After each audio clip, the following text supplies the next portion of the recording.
Contentos de estar en la casa del Señor en este su día y que Él nos da la oportunidad de nuevo de congregarnos, de tener comunión sobre todo con Él, porque Él está aquí entre nosotros y unos con otros, como pueblo de Dios que somos. Vamos al Señor en oración y pedir que Él bendiga esta clase. Como hasta aquí, Señor, reconocemos, tú has estado con nosotros y tú has sido, Padre, nuestro guía fiel, nuestro ayudador, en proveernos, Señor, tu palabra revelada y también la ayuda y la iluminación de tu Espíritu Santo para poder, Señor, entender tus misterios revelados. Y venimos, Padre, primeramente humillándonos ante tu presencia, con mucho agradecimiento por tu gracia que nos salvó y nos hizo parte de tu pueblo, tu sangre derramada en la cruz, Jesucristo, que nos redimió de todo pecado, que nos hiciste tus hijos y también tus adoradores, y has puesto en nosotros como discípulos tuyos, Señor, el querer como el hacer para cada día amar tu palabra, aprender de ella, y rogamos, Señor, que siempre nos des el coraje, la fuerza de voluntad y la disposición de poderla aplicar en el momento preciso, en el tiempo necesario, no solo para ayuda nuestra, sino para ayuda de otros. Quiero pedirte, bendigas esta escuela dominical, cada maestro que en este momento expone tu palabra que es preciosa y debe de ser reverenciada. Bendice esta clase en particular, nuestro tema de estudio, y sé nuestro ayudador, Espíritu Santo, lo pedimos en Cristo. Amén.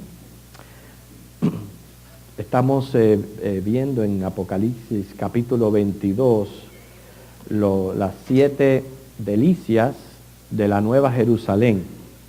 Pero antes de ir a nuestro texto, yo les invito a que busquemos un versículo que se encuentra ahí en el Evangelio de Mateo, el capítulo 5, versículo 8. Mateo 5, versículo 8. Una de las delicias de la Nueva Jerusalén, o de ese tiempo que nos espera, es ver el rostro del Cordero.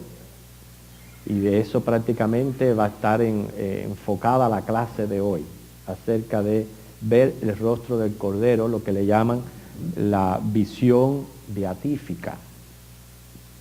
Pero vamos a leer juntos Mateo 5, 8, que dice así: bienaventurados los de limpio corazón, porque ellos verán a Dios. Aquí tenemos una tremenda bienaventuranza. Sabemos que la limpieza de nuestro corazón viene por la preciosa sangre de nuestro Señor Jesucristo, que por su gracia fue derramada en la cruz para todo aquel que en Él cree tenga vida eterna. Estamos creyendo en Cristo como Señor y Salvador de nuestras vidas.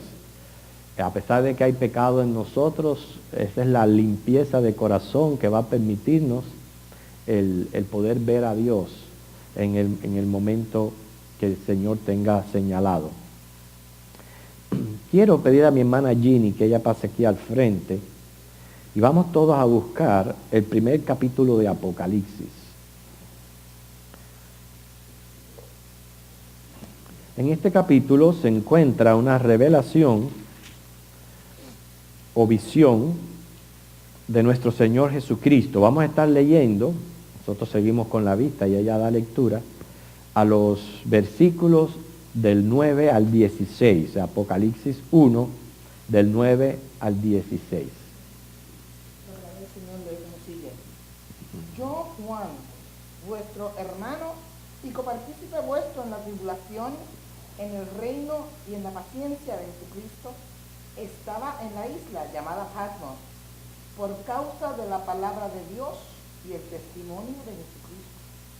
Yo estaba en el Espíritu en el día del Señor, y oí detrás de mí una gran voz como de trompeta, que decía: yo soy el Alfa y la Omega, el primero y el último.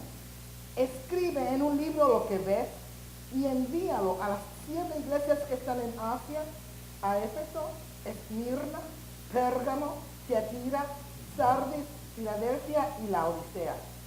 Y me volví para ver la voz que hablaba conmigo. Y vuelto, vi 7 candeleros de oro. Y en medio de los 7 candeleros, a uno semejante al Hijo del Hombre, vestido de una ropa que llegaba hasta los pies y ceñido por el pecho con un cinto de oro. Su cabeza y sus cabellos eran blancos como blanca lana, como nieve, sus ojos como llama de fuego, y sus pies semejantes al bronce bruñido, refulgente como en un horno, y su voz como estruendo de muchas aguas. Tenía en su diestra 7 estrellas. De su boca salía una espada aguda de 2 filos, y su rostro era como el sol cuando resplandece en su fuerza. Gracias, hermano. Aquí tenemos aquí una visión de Jesucristo. Ahora vamos a nuestro texto que se encuentra ahí en Apocalipsis, en el capítulo 22, en los versículos del 1 al 5 es donde se encuentran estas 7 delicias de la Nueva Jerusalén.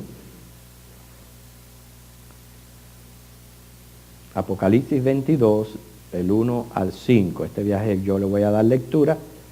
Dice, después me mostró un río limpio de agua de vida, resplandeciente como cristal, que salía del trono de Dios y del Cordero. Esa es la primera delicia. En medio de la calle de la ciudad, y a uno y otro lado del río, estaba el árbol de la vida, que produce 12 frutos, dando cada mes su fruto. Y las hojas del árbol eran para la sanidad de las naciones. Es la segunda delicia. Tercero, no habrá más maldición, y el trono de Dios y del Cordero estará en ella, y sus siervos le servirán. Esa es la tercera delicia, no maldición. Dice, y verán su rostro, y su nombre estará en sus frentes. No habrá allí más noche, y no tienen necesidad de luz de lámpara, ni de luz del sol, porque Dios el Señor los iluminará, y reinarán por los siglos de los siglos. Bueno, verán su rostro, es la cuarta delicia de la Nueva Jerusalén. Ahora bien, les llevé al primer capítulo de Apocalipsis porque aquí hay una visión de Jesucristo, y después que es dado los 7 mensajes a las iglesias en los 2 primeros, en el segundo y el tercer capítulo de Apocalipsis, en el capítulo 4, ahí aparece la iglesia en gloria. Esta es una de las evidencias más grandes y más fuertes que nos da a nosotros la seguridad de que como iglesia nos vamos, pues antes de que comience la tribulación. Si alguna vez a usted le pregunta dónde está el rapto en el Apocalipsis, está en el capítulo 4, el versículo 1. Ahí dice, sube acá. En esa frase está prácticamente simbolizada el rapto de la iglesia. Pero no solamente eso, la presencia de los 24 ancianos ya con sus coronas. Y también el momento en que aparece el Cordero, Jesucristo, dispuesto a abrir el primer sello, y recibe de la iglesia un cántico de alabanza. Es decir, antes que se abran esos sellos, ya la iglesia está presente en medio de este trono, en medio de la gloria del Señor. Y es ahí, en efectivo, en el momento que nosotros nos vayamos de este mundo, es para tener un encuentro con el Señor en las nubes y ahí verlo. Ese es el momento de ver su rostro. Claro, aparece aquí al final de Apocalipsis como una bendición que vamos a tener continua, porque no es lo mismo ver a una persona por un momentico y después no volverle a ver, a ver continuamente a esa persona porque se convive y hay comunión con él. Esa es la idea cuando aparece en Apocalipsis 22. Nosotros vamos a ver a Cristo cuando nos vayamos en el rapto, pero ya de ahí vamos a verlo por toda la eternidad, porque vamos a convivir y a tener comunión con Él por el resto del tiempo. Es por eso que aparece ahí en el capítulo 22, y verán su rostro, quiere decir, de continuo estaremos conviviendo con el Señor. Ver el rostro del Cordero es la esperanza de todo hijo de Dios, y no solamente nosotros en el Nuevo Testamento, en el Antiguo Testamento. Alguien, por favor, busque Job 19, 25 al 27, porque ahí el patriarca habla y dice que él verá a su Redentor y verá a Dios, y lo verá con sus propios ojos. Va a ver al Señor. Job 19, 25 y luego el versículo 27. Si alguien lo lee, por favor, le agradezco la lectura.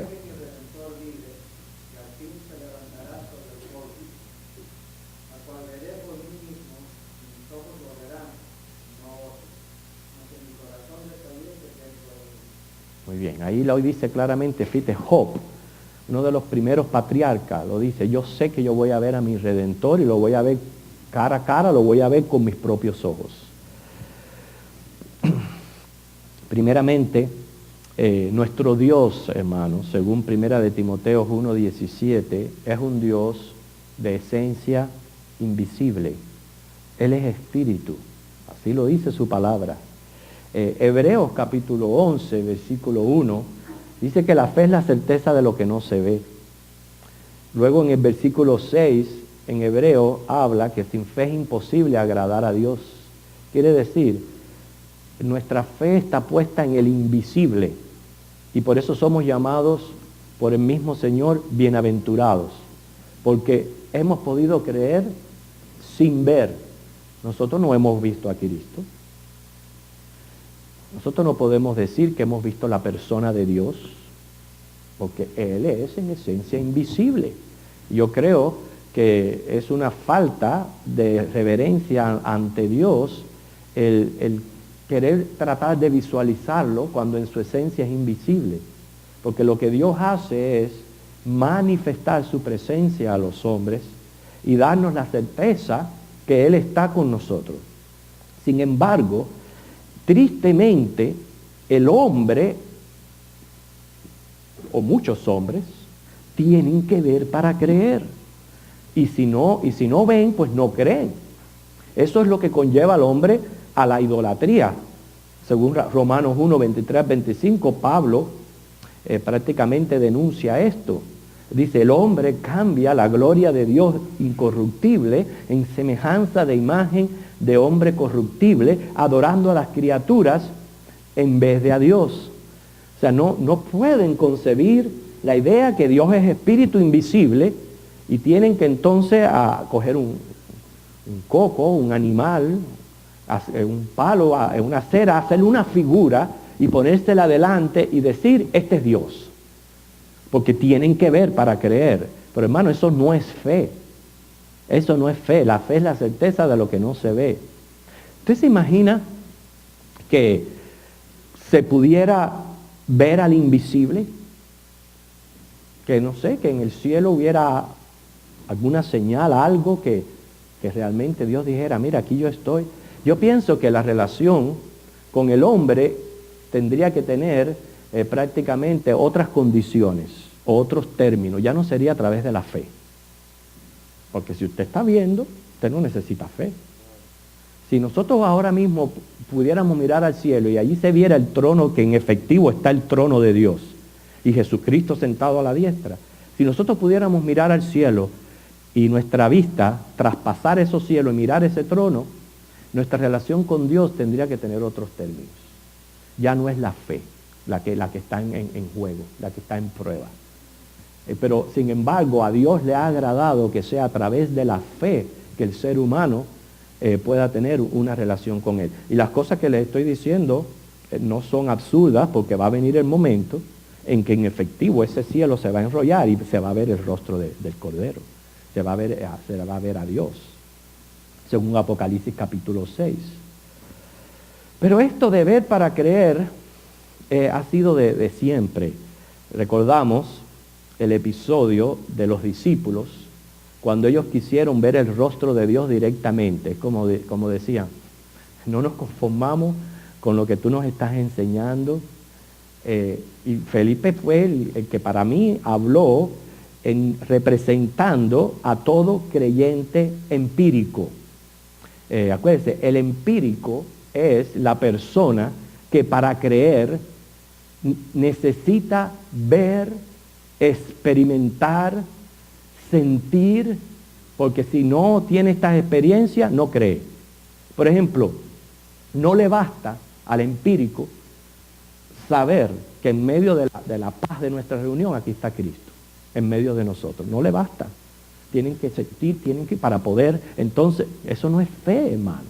La fe, mientras más sencilla sea en el invisible y en el Todopoderoso, más le es de agrado a Dios. Pero Felipe se lo dijo al Señor ahí en Juan 14:8, muéstranos al Padre.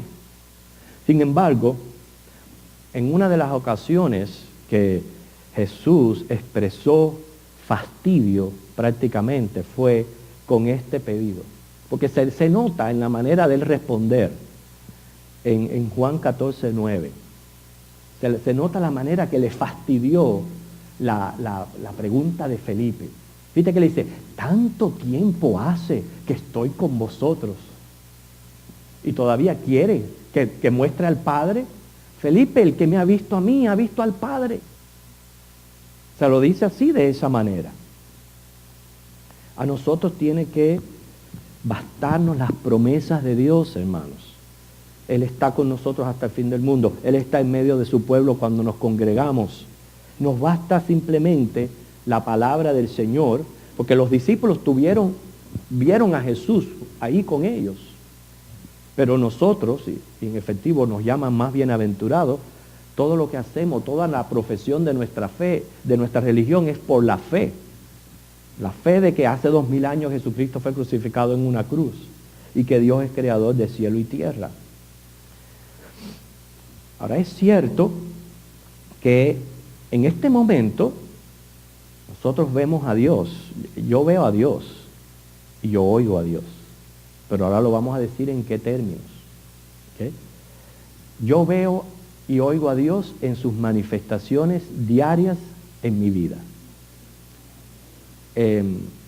O sea, es como que el Espíritu de Dios, igual que da testimonio a mi espíritu de que soy un hijo de Dios, yo tengo esa certeza que hace al invisible real, el saber que Dios está conmigo, sentir su compañía, aunque no sea audible, sentir su voz guiándome, contristándome, ayudándome en mi diario vivir. Y lo creo porque es su promesa y me basta. ¿Y cuáles son las manifestaciones y la evidencia? Bueno, lo que yo voy experimentando en la vida me está mostrando de que en efectivo Dios es mi compañero. Pero eso es ahora. Una de las bendiciones futuras que vamos a tener los cristianos, según nuestro texto de estudio de Apocalipsis 22, del 3 al 4, es ver el rostro del Cordero. Según lo que aparece aquí en el versículo 4, hay quienes, antemano, yo sé que yo voy a ver a Cristo cara a cara. Lo voy a ver porque Él en su kenosis tomó una forma humana por la eternidad. Y por eso Él es llamado, no es mi Salvador, es mi Redentor, pero es mi hermano. Humanamente es mi hermano. Y vamos a convivir y vamos a vivir con Cristo. Y vamos a tener, a experimentar, como estamos nosotros ahora aquí sentados juntos, la presencia de Cristo en medio de nosotros como ser humano. Pero hay quienes afirman que una vez que nosotros estemos en el cielo, de alguna manera o de alguna forma, Dios se va a manifestar algo más allá de lo que ha sido una teofanía a través de los tiempos, y ahora vamos a ver lo que es una teofanía. O sea que va a trascender, esa manifestación que vamos a ver de Dios, va a trascender la columna de nube, la columna de fuego. O sea que va a ser una representación externa o una imagen reflejada. Y lo dicen porque primera de Juan 3:2 afirma que lo veremos tal como Él es. Dicen también que la razón por la que no podemos ver en este momento esa manifestación es por el pecado. Pero una vez seamos puros, seamos limpios, seamos santificados de corazón, vamos a poder ver la pureza del esplendor de Dios. Yo respeto esa opinión. No tengo problema en que, como Dios se quiera manifestar a nuestras vidas, Él lo va a manifestar. Yo quiero simplemente ahora tratar la realidad de que vamos a ver el rostro del Cordero, o sea, de Jesucristo. Si en la santa ciudad el invisible se va a manifestar de una manera extraordinaria como nunca se ha manifestado, o sobrepasa las teofanías, y eso vamos a dejárselo al Señor. Esa es una manera de interpretar, ver el rostro de Dios. Vamos a dejárselo al Señor. Pero sí sé que yo voy a ver a Jesucristo. Pero vamos a hablar un poquito acerca de lo que son las teofanías. La teofanía es la aparición física. Estamos hablando ya de algo físico. Una manifestación personal de un Dios a una persona.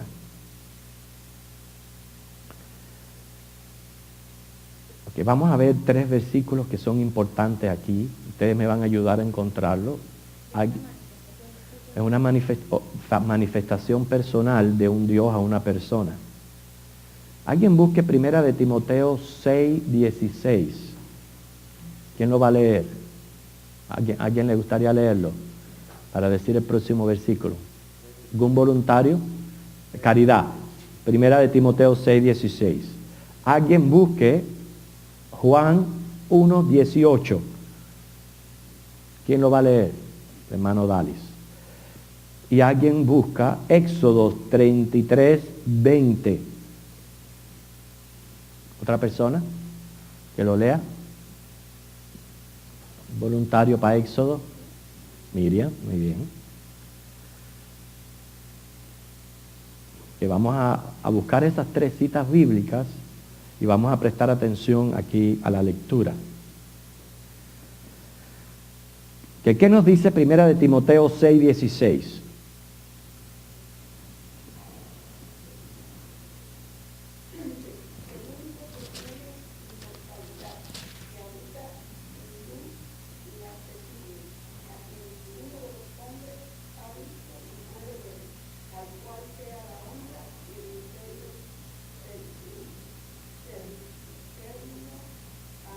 Porque fíjese como dice, ahí está hablando de la esencia espiritual de Dios, por lo cual Él lo llena todo. Él es omnipresente, Él es omnisciente, Él es omnipotente. Es su presencia, dice, en luz inaccesible. Ninguno de los hombres, dice, ha visto, ni puede ver. ¿Por qué? Porque Él es espíritu, Él es el inmortal, invisible. Ningún hombre lo ha visto. Juan 1:18, el otro versículo que vamos a buscar. Juan 1:18. ¿Quién lo tiene? Ajá, Odalis.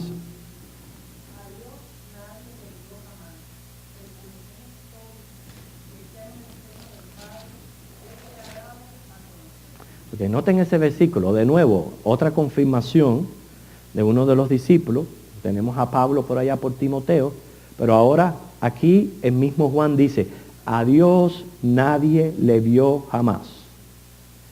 Ha sido Jesucristo quien le ha dado a conocer. Esto fue lo que confirmó el mismo Señor en Juan 14, cuando tuvo aquel diálogo con Felipe. Como tú me vas a estar diciendo que te revela al Padre, Felipe, si el que me ha visto a mí ha visto al Padre. Ya yo se los había dicho. Próximo versículo, Éxodo 33:20.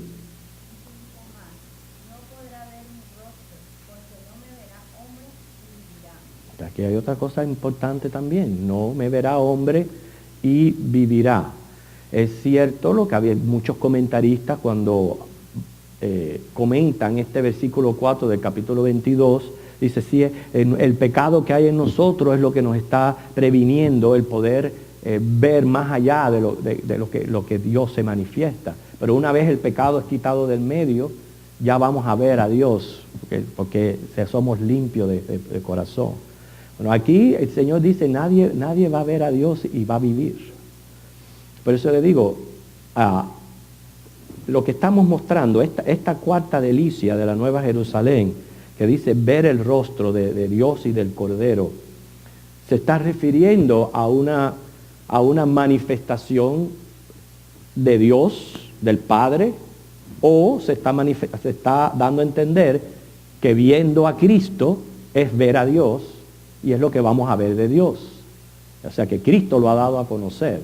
Es ahí donde está la disyuntiva, que es lo que le vamos a dejar al Señor. Él sabrá cómo Él se va a manifestar, si va a ser de una manera o de las dos maneras. Cierto es que vamos a ver a Cristo. Si vamos a ver a Dios en alguna manifestación, no lo sabemos, no lo podemos afirmar. Pero siempre Dios nos da la certeza de su presencia en medio de nosotros los hombres. O sea, Dios no se revela a vista común, sino a través de teofanías. Le fuera muy fácil a Dios decir, ok, aquí me les voy a mostrar, y abrir ese cielo, como estoy repitiendo, abrir ese cielo y decir, mírenme. Y yo estoy seguro que, ¿qué pasaría con el hombre si eso sucediera? Yo no sé si vamos a quedar vivos. Un simple trueno a veces nos pone a brincar. Pero no, así no es la forma en que Dios quiere relacionarse con el hombre, es a través de la fe. Sin embargo, han habido ocasiones en que Dios sí se ha revelado, y a esto se le conoce por teofanías. Por ejemplo, en visiones, en formas humanas, me refiero a través del ángel de Jehová, en formas no humanas. Cuando hablamos de formas no humanas, por ejemplo, el fuego, cuando Dios se reveló a Moisés, había una zarza que estaba ardiendo y no se consumía. Y aquello era una teofanía de Dios, de su presencia a través del fuego en aquella zarza. El pueblo de Israel experimentó por 40 años, día y noche, la presencia extraordinaria y particular de una columna de nube por el día y de fuego por la noche. Y se sabía que eso era una teofanía de Jesucristo, de Dios, en medio de su pueblo. Otra forma no humana en que nosotros podemos ver a Dios, y me alegro que nosotros aquí en la iglesia hayamos estudiado creacionismo, es a través de la naturaleza. Si usted no ve a Dios a través de la naturaleza, usted está ciego, porque faltarían las palabras para mostrar cuánto Dios se manifiesta a través de la creación, a través de todos los reinos que Él ha creado, del cielo, de la tierra, del ADN, de ese arco iris, que lo podemos ver cada vez que hay una tormenta y se acaba la tormenta, aparece ese arco en el cielo. Todo eso son manifestaciones no humanas de Dios. Ahora, cuando hablamos ya de forma humana, estamos hablando específicamente del ángel del Señor o el ángel de Jehová. Fíjense que no se trata de cualquier ángel de las huestes angelicales.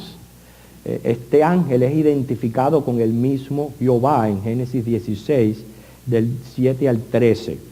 Ahora, no podemos confundirnos porque este ángel es una teofanía, repito, una teofanía, recuerden, es una manifestación externa de la gloria de Dios. Este ángel es el Hijo de Dios antes de encarnar, o sea, Jesucristo. Jesucristo antes de encarnar es el ángel de Jehová. O sea, cada vez que usted en el Antiguo Testamento ve que ha habido alguna relación de un ser humano con Dios, es a través del ángel de Jehová, es a través de Jesucristo. Con esto no queremos decir que Jesucristo pertenezca al género angelical, como muchos por ahí dicen que es un ángel. Porque si decimos eso, caemos en herejía. Porque el ángel, al ser una criatura, pues fue creado por Dios. Pero Jesucristo no es una criatura. Jesucristo es Dios. Él no es un ángel. Pero Él aparece como ángel con ese título por el significado de la palabra. El significado de la palabra implica un mensajero, o sea, un enviado por Dios, un mensajero del Señor. Ese es el significado de ángel. Los ángeles, como género en sí, Dios los hizo con el propósito de ser sus siervos, sus mensajeros, sus enviados. Y por eso es que se utiliza el título de ángel para referirse a Jesucristo, pero se le identifica claramente, no como cualquier ángel, sino como el ángel de Dios o el ángel de Jehová. A otros ángeles se le conoce por nombre, Miguel, Gabriel, etc. Pero el ángel de Jehová es la persona de Jesucristo antes de él encarnar. Y esa es una de las teofanías del Señor. Sobre todo porque el nombre de Dios está en él y él revela la faz de Dios y su presencia equivale a la presencia divina. O sea, queda armonizado, ¿okay?, el hecho de que es cierto que a Dios nadie le ha visto y ha vivido, con el hecho de que hubieron hombres que manifestaron encuentros genuinos con Dios. Los encuentros genuinos con Dios fue Jesucristo, antes de la encarnación, que tuvo esos encuentros con los hombres. Hechos 7:38, vamos a leerlo, Hechos 7:38.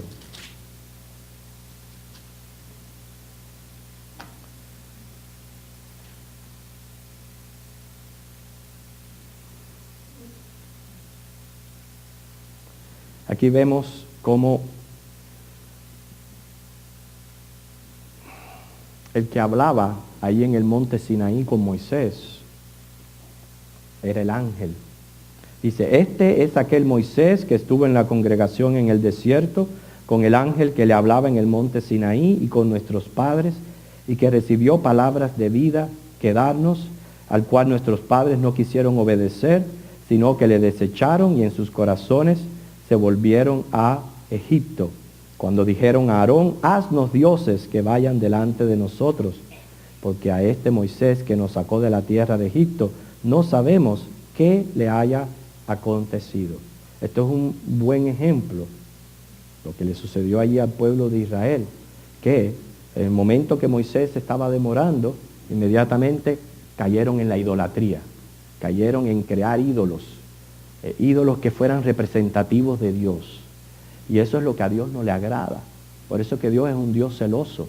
El pecado de la idolatría es uno de los pecados más horrendos que hay, porque es directamente en contra del mismo Dios, de su esencia, de su revelación. Como que ahora yo quisiera hablarle a la hermana Yolanda. Yo pudiera hablarle a la hermana Yolanda, pero no, digo, no, yo no puedo hablarle con hermana Yolanda. Le voy a poner este libro aquí. Y entonces le voy a hablar al libro para que el libro entonces vaya y le hable a Yolanda. ¿Por qué? Porque yo voy a necesitar un libro. Si yo puedo ir directamente a hablar con Yolanda. ¿Por qué si Dios es mi creador, Él es el creador de todo, yo tengo que necesitar cosas intermediarias cuando yo puedo ir directamente a Dios? Por eso que a Él no le es de agrado. Y Él en su palabra dice, yo soy un Dios invisible, no, yo soy espíritu, no me van a poder ver naturalmente, no me van a poder quizás escuchar audiblemente por la naturaleza, pero yo les voy a dar manifestaciones que en efectivo yo soy el que soy. ¿Cómo? A través de la naturaleza, a través de mi palabra. O sea, nosotros tenemos suficientes testigos y evidencia para saber que Dios en efectivo existe. ¿Y por qué yo me puedo comunicar con Él directamente? Porque Él mismo me lo dice en su palabra. Tú puedes hacerlo. ¿Cómo? A través de mi Hijo Jesucristo. Tú oras en el nombre de Cristo y ya estás hablando conmigo. Y después en Timoteo dice, yo soy el único mediador entre Dios y los hombres, Jesucristo, hombre. Pero el hombre no, el hombre tiene que ver para creer. Pero eso no es fe. Siempre que usted ponga algo delante, no es fe. La fe es la certeza de lo que no se ve. Entonces, hermanos, tenemos aquí, según esta delicia de la ciudad, ver el rostro del Cordero. Jesucristo, que es el único ser con dos naturalezas, naturaleza humana y naturaleza divina, permanece para siempre en esta condición. Cuando Él ascendió a los cielos, allí en el Monte de los Olivos, delante de los discípulos, dice que una nube se fue en una nube. Los discípulos pudieron verle, cómo ascendía en las nubes. Fue en la oportunidad esa cuando vinieron dos ángeles y dijeron, este mismo Jesús que ustedes están viendo irse al cielo, de la misma manera va a regresar. Cuando Él ascendió en sus dos naturalezas, humana y divina. Y esto es lo que nosotros tenemos que entender respecto a la persona de Jesucristo. Según su naturaleza humana, Él no está con nosotros. No quiero que malinterpreten lo que voy a decir.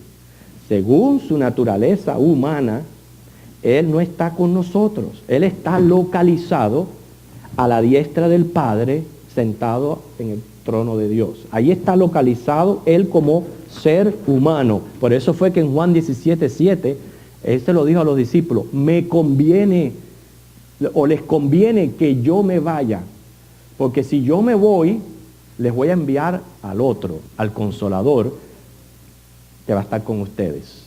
¿Okay? Pero, según su naturaleza divina, Él es Dios omnipresente. Y Él está aquí. Y Él está con nosotros. ¿Entienden la idea? Según su naturaleza humana, Él está allí, en el trono de Dios. Según su naturaleza divina, Él está en todas partes, como Dios que es. Ahora, cuando Él venga por segunda vez y venga a buscarnos, vamos a poderlo ver en su naturaleza humana.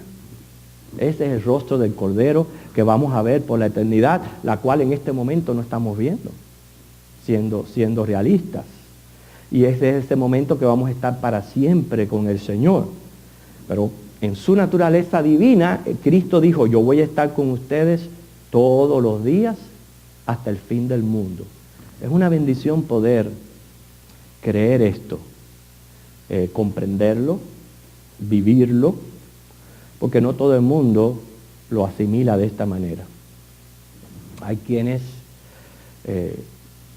asimilan la naturaleza humana y niegan la naturaleza divina. Hay quienes asimilan la naturaleza divina, niegan la humana, y un sinnúmero de errores que se cometen con respecto a la persona de Jesucristo. Pero ya nosotros estamos aprendiendo, número uno, las cosas que estamos aprendiendo, que el Dios, ¿okay? El Dios eterno, es inmortal e invisible. ¿Por qué? Porque en su esencia Él es espíritu. Yo no sé por qué, esa es una tendencia de nosotros los seres humanos. Cuando yo era más pequeño y me hablaban de Dios, del trono de Dios, del anciano de días, etc. Yo no sé por qué mi mente concebía la figura de un anciano con una toga blanca larga. Y esa era la idea que yo concebía de Dios. ¿Por qué? Ustedes no notan la tendencia del ser humano de si no ve, no cree, de que tiene que hacerse algo objetivo para poner su fe y hacerse alguna imagen. Cuando yo entendí verdaderamente que en esencia Dios era en espíritu invisible, fue que entonces yo comprendí todos sus atributos de omnipotencia, sus atributos de omnipresencia, sus atributos de omnisciencia. porque Dios lo llena todo en su espíritu. Él lo llena todo. Cada vez que Dios se quiso revelar algo especial o dar un mensaje especial a algún hombre porque perseguía, repito, un propósito específico, lo hizo a través de varias teofanías. Y cuando mencionamos teofanía, podemos señalar visiones, formas no humanas, que ya la describimos por lo menos 3 de ellas, porque está también la carroza que vio Ezequiel en su visión, que es otra teofanía del Señor, y la forma humana, que ya sería cuando el ángel toma figura de un ser humano y se relaciona como un ser humano. Y cuando hablo de eso menciono cuando Abraham recibió a los ángeles, y uno de ellos era el ángel de Jehová, y le dio de comer y todo, y ellos traían un mensaje cuando Sodoma y Gomorra, etc. Todas esas teofanías era el ángel de Jehová, era Jesucristo antes de encarnar, que venía como mensajero de Dios para cumplir un propósito específico en ese entonces. Es claro que una vez ya nosotros tenemos las Escrituras, que es toda la revelación que el hombre necesita de Dios, y créame, es suficiente. Creo que con la Biblia es, y no damos abasto. Ahora imagínense tener mucho más de lo que la Biblia le enseña. Una vez que tenemos la Biblia, y ya vino Jesucristo, ya no tenemos necesidades de esas manifestaciones extraordinarias de parte de Dios. Porque lo que Dios tiene para nosotros ya está completo, ya está hecho. Además, repito, no tenemos que ver para creer. Tenemos la promesa de que Jesucristo, en su naturaleza humana, Él está sentado a la diestra del Padre, y si está allí, Él está jugando un papel importante, porque Él está intercediendo como sumo sacerdote de nosotros. En otras palabras, respondiendo y llevando nuestras oraciones, es lo que está haciendo Jesucristo. Pero en su naturaleza divina, Él está con nosotros todos los días hasta el fin del mundo. Nos tiene que bastarnos su palabra y su promesa. Yo no puedo pedirle al Señor, porque el que pide señales es el que ya Jesús le tuvo que responder a Felipe de la manera que le respondió. No tenemos necesidad de señales. Yo solamente tengo lo que Dios me ha dicho y más nada. Hay quienes dicen, ¿qué pasaría si Jesucristo, en su forma humana, ahora mismo entrara por esas puertas? ¿Cómo? Así como lo hizo cuando se apareció en el aposento alto con sus discípulos. Qué pregunta tan absurda. Y le digo por qué la pregunta es absurda. Número 1, porque Jesucristo estuvo apareciéndose por 40 días. Y después que pasaron los 40 días, Él subió a cumplir con un propósito y a hacer un trabajo específico en el cielo. Yo no necesito, ni lo va a hacer Él, que Jesucristo entre por esa puerta. No lo va a hacer, porque sería faltar a lo que Él mismo dice en su palabra, que ha hecho y ha dicho. Él no lo va a hacer. Entonces, pero sin embargo, Él está aquí. ¿Por qué? Porque es su promesa ahí en Mateo 28, yo voy a estar donde 2 o 3 se reúnen en mi nombre, yo estoy con ustedes hasta el fin del mundo. Pero lo precioso de lo que estamos hablando aquí ya de Apocalipsis es que cuando ya se vaya a acabar, venga el fin del mundo y la iglesia sea arrebatada, va a ser en ese momento cuando vamos a ver el rostro de Jesucristo como ser humano. ¿Entiende? Como ser humano. Vamos a ver su rostro. Lo sabemos porque los primeros capítulos de Apocalipsis muestran la iglesia en gloria. Pero cuando aparece al final de Apocalipsis en el capítulo 22, así hasta en futuro, y verán su rostro, no significa que en ese momento es que vamos a ver el rostro de Cristo, no. Lo que significa es que su presencia en medio de su pueblo va a ser continua. Él no se va a ir a ningún lado. Por eso yo creo y entiendo de que va a haber un reino teocrático en el mundo durante el milenio, que Cristo es Rey de Reyes, pero por eso Él tiene un príncipe representándolo y Él está con nosotros en la santa ciudad. en la ciudad gloriosa. Me refiero humanamente. Claro, en su naturaleza divina podemos entender por qué durante el milenio Él va a reinar en el mundo.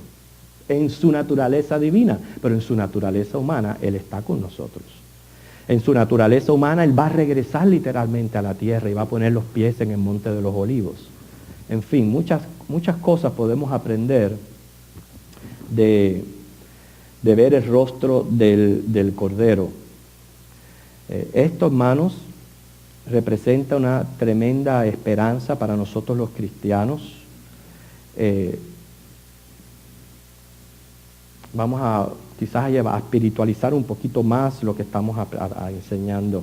Y ahora ustedes, les voy a dar la oportunidad para que ustedes participen. ¿Se ha puesto a pensar usted en su fe cristiana lo que sería ver el rostro del Cordero? ¿Se ha puesto a pensar en eso? El hermano Roberto dice que tremendo. ¿Por qué, hermano? Porque imagínese, pastor, después de conocer toda la historia y todo, la fe que tenemos y todo, verlo a él en persona sería una cosa, ¿verdad? Maravillosa, ¿no? Bueno, dice que cuando Juan recibe la visión, cayó como muerto.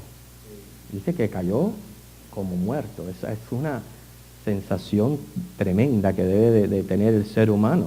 Porque dése cuenta, pasar toda una vida de religión, siguiendo el cristianismo, tiene que tener un fin, tiene que tener algo muy, muy importante para nosotros, muy significativo.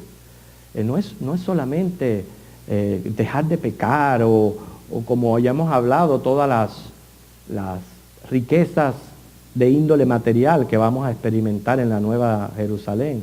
Yo creo que todo eso va a decaer en significancia ante el hecho de ver el rostro de Cristo y de poderle agradecer su gracia. Cuando yo lo he dicho, lo repito una y otra vez, como si lo tengo que repetir por el resto de mi vida. Ninguno de nosotros puede apreciar lo suficiente la gracia de Cristo hasta que no estemos allí, hasta que no estemos en ese paraíso y hasta que no veamos el rostro de Cristo. Yo pienso que yo sé que podemos crecer en apreciar la gracia que nos salvó, pero cuando estemos allí, hermanos, eso va a ser tremendo, ¿no? Todo el mundo tuvo ese privilegio en la época que Cristo estuvo en la tierra, ¿verdad? No solamente los apóstoles caminaron con él, sino y recibieron su enseñanza, sino toda aquella región que vio su milagro y escuchó sus palabras. Fue una época de privilegio para aquellos que vivieron en aquella época. Un privilegio, y ahora yo me pregunto, ¿hasta qué punto lo habrán podido apreciar? ¿Hasta qué punto ellos apreciaron? Es decir, nosotros no solamente fuimos contemporáneos del Señor Jesucristo en la tierra, fuimos escogidos para ser sus 12 discípulos. ¿Hasta qué punto? Quizá, bueno, cuando ocurrió la resurrección y ocurrió la ascensión, que ya eran las cosas sobrenaturales que ellos no habían experimentado, ellos empezaron a experimentar un cambio de actitud hacia el cristianismo y hacia la religión. Por eso le digo, ahora nosotros sabemos que somos salvos por la gracia del Señor. Y por lo menos yo como creyente, yo se lo pido al Señor en oración, que me ayude a crecer más en el aprecio de esta gracia, a apreciar más la sangre de Jesucristo con la cual me santificó, y que sea mi motivación para la santidad de mi vida. Eso, yo pido crecer en eso, pero nada se compara al momento de estar allí y ver el rostro de Cristo. Ok, Loida.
Sí. Porque si quiera directo con su presencia, no la soportamos hasta que no seamos transformados. Sí.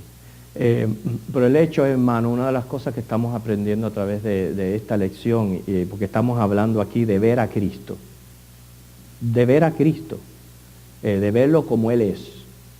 Y no podemos pensar solamente en que va a ser una experiencia literal en el cielo. Sí va a ser una experiencia literal en el cielo, pero yo tengo que aprender a ver a Cristo en mi diario vivir. Desde el momento que Él me salvó, desde el momento que yo he venido a ser ya un hijo de Dios, que yo tengo ya la seguridad de la vida eterna, el perdón de mis pecados, la certeza que he escapado del infierno, de la condenación, y el privilegio de servirle. Ver a Cristo tiene que ser algo muy importante en mi vida. O sea, ya sabemos, por su naturaleza humana está localizado en el cielo. En su naturaleza divina, Él está con nosotros. Nada se esconde de su presencia. Donde quiera que yo voy, Él está conmigo. Por eso es que esa debe ser una de mis motivaciones para la santidad de vida. Esa debe ser una de mis motivaciones para congregarme en la iglesia. Y no solamente congregarme en la iglesia, sino que el tiempo que yo voy a estar aquí sea un tiempo productivo, un tiempo bueno, donde yo aproveche la presencia de Cristo. Él está, pero a veces el que está ausente puedo ser yo. Yo soy el que puedo estar ausente. Y puedo estar físicamente aquí, pero no en mi espíritu. Y si yo no estoy aquí en mi espíritu, en comunión con Dios, yo me estoy perdiendo la bendición de ver a Cristo en mi diario vivir, porque lo podemos ver. Y no solo en el hecho de que me protegió, me proveyó, hizo esto por mí, hizo este milagro, solamente en la paz interior que uno puede sentir es suficiente para saber que Cristo está con nosotros. Yo he venido diciendo, cuarta delicia, cuando es la quinta. Bueno, vamos a repetir las delicias primero para estar enfocado. La primera delicia fue un río limpio de agua viva. La segunda fue el árbol de vida. La tercera fue que no habrá más maldición.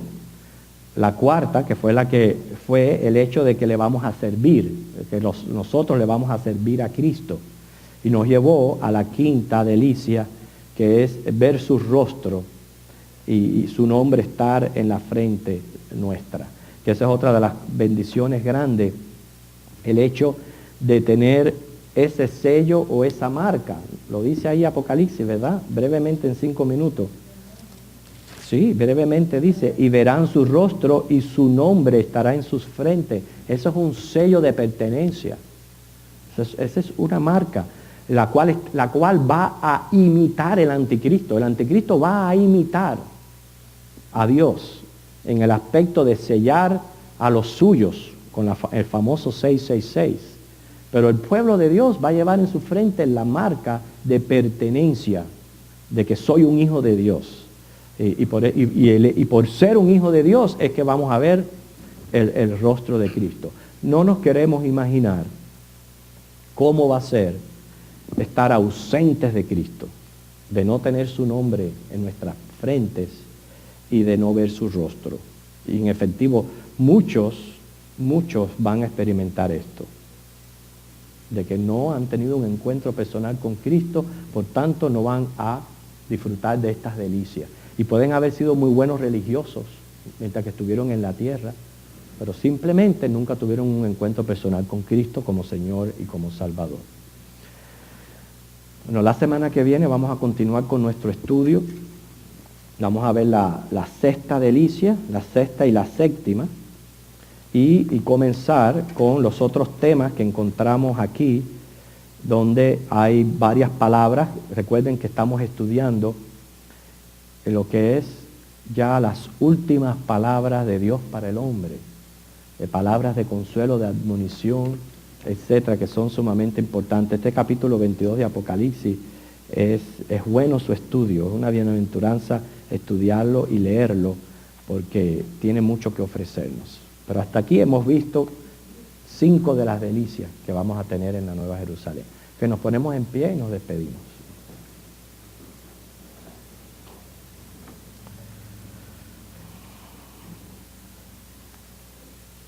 Señor, venimos ante tu presencia, agradecidos por la fe, que podemos ver al invisible. Podemos verte a ti, Dios, manifestado a todo nuestro alrededor. Y la certeza que tú das de tu presencia en nuestras vidas. Por fe podemos ver a Jesucristo crucificado, después la cruz vacía, después venciendo la muerte resucitado y 40 días más tarde ascender al cielo. Por fe nosotros sabemos, Jesucristo, que tú estás sentado a la diestra de Dios y que allí, Padre, intercedes por nosotros y que es tu divina promesa que estás aquí en medio de nosotros. Por eso nos congregamos y nos hemos reunido y es en tu nombre que te celebramos y rendimos culto. Gracias por esta delicia de saber que veremos tu rostro. Un día lo veremos, pero ayúdanos a saber que tu presencia omnisciente está de continuo con nosotros. Y ahí necesitamos fe. Una fe que nos lleve a la reverencia, al temor, a la santidad, a la confianza, al gozo. Prepáranos para el culto de adoración ahora en Jesucristo. Amén.